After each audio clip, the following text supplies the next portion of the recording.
Et salut à tous, je vais vous faire cette petite vidéo d'explication, donc j'emprunte bien évidemment, comme je sors du talk, le plateau du Twitter Talk Show.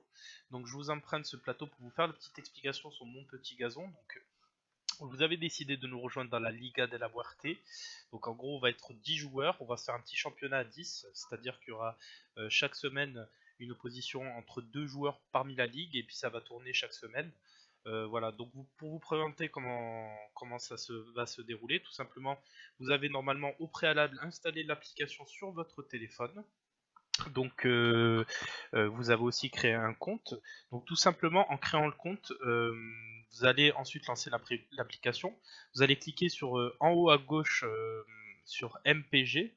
Donc on va vous proposer soit créer une ligue, soit rejoindre une ligue. Je vais vous donner dans le compte DM commun de Twitter le mot de passe. Il faudra rentrer ce mot de passe dans la ligue et ainsi vous la rejoindrez. Une fois que tout le monde sera là, on pourra lancer donc notre ligue en cours. Donc comment ça se déroule?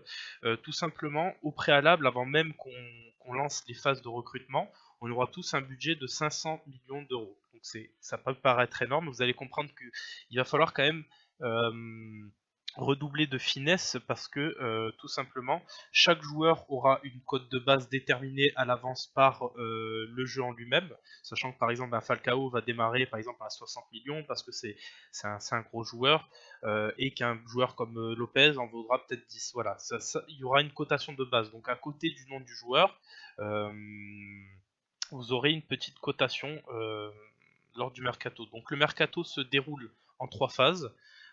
Première phase, on va faire une première. Ça fonctionne en fait avec un système d'enchères. Donc on va pouvoir recruter sur toute la Ligue 1. Donc première règle que j'aimerais mettre en place, c'est qu'on refusera toujours du PSG parce que c'est un petit peu de la triche entre guillemets, et puis on ne voit pas vraiment l'intérêt à avoir par exemple un Cavani qui plante but sur but chaque semaine. Donc on pourra se servir par contre dans tous les autres clubs de Ligue 1, il n'y a aucun problème.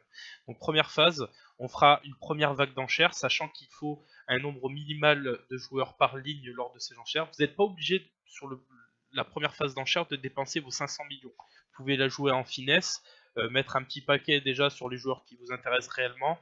Euh, et ensuite, dans le deuxième et troisième tour, euh, ajuster avec l'argent qui va vous rester, voilà, tout simplement. Donc comment ça se passe? On va tous à heure fixe, je précise bien à heure fixe, c'est-à-dire que quand on va faire les phases de mercato, il faut qu'on soit tous là et qu'on le fasse en même temps. Tout simplement parce qu'en fait, si deux personnes proposent la même enchère, ben en fait, c'est la première qui aura fait l'enchère sur le joueur qui va la remporter. Donc ça, c'est voilà, ça c'est pour éviter un petit peu les triches et pour que tout le monde puisse, enfin pour que la ligue puisse se dérouler convenablement parce qu'on va être 10 à jouer. Donc tout simplement, vous allez voir, c'est assez facile à prendre en main. Je vous explique pas trop comment ça se passe dedans parce que c'est assez facile. Tout simplement, quand le mercato se lance, on va vous proposer de choisir vos joueurs. Vous aurez une cotation à droite du joueur de base et libre à vous de mettre plus que ce que le joueur vaut. Jamais moins parce que sinon vous ne pourrez pas acheter le joueur, mais vous pouvez mettre plus, ce qui vous permettra d'obtenir le joueur. Par exemple, je donne un exemple. Si Gunther veut absolument Glick en défense centrale et que je le veux aussi, tout ça, c'est bien sûr, on ne se concerte pas à l'avance, hein, c'est chacun dans son coin. Mettons lui met 35 millions parce qu'il veut le verrouiller à tout prix et que je mets 40 millions, ben, c'est moi qui vais l'obtenir. Voilà, tout simplement. Donc il suffira de dépenser votre budget sans trop peut-être en mettre sur la première vague. On fera tout en une traite, c'est-à-dire qu'une fois que la première vague sera terminée, on fera la deuxième à l'affilée, puis la troisième, comme ça on aura déjà nos équipes qui vont composer cette ligue, entre guillemets. Donc une fois que la ligue est composée, bah, c'est très très simple. Il faudra donc faire sa composition d'équipe.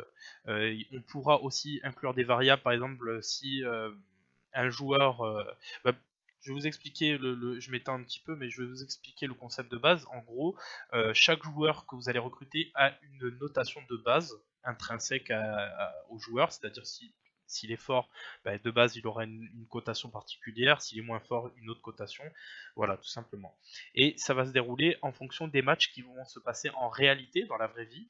le week-end. C'est-à-dire que par exemple, je vous donne un exemple, si vous avez Malcolm dans votre équipe et que Malcolm va marquer un but pour Bordeaux dans la vraie vie, dans le jeu, mon petit gazon, il va aussi scorer un but, tout simplement. Voilà, si votre défenseur a fait une grosse prestation, il pourrait arrêter certains de ses tirs, tout simplement.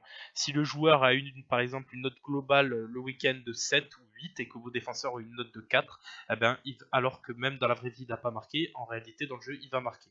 Voilà, c'est une question de statistiques. Je vous invite aussi, il y a un petit tutoriel sur le site ou sur l'appli Mon Petit Gazon pour mieux comprendre comment ça fonctionne. Mais tout simplement, tout dépend des prestations dans la réalité des joueurs.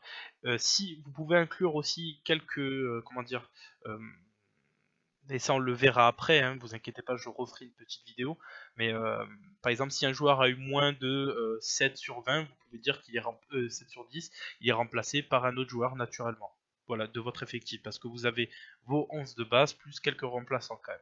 Voilà, tout simplement, première chose qu'on va faire, c'est ne pas recruter de joueurs du PSG.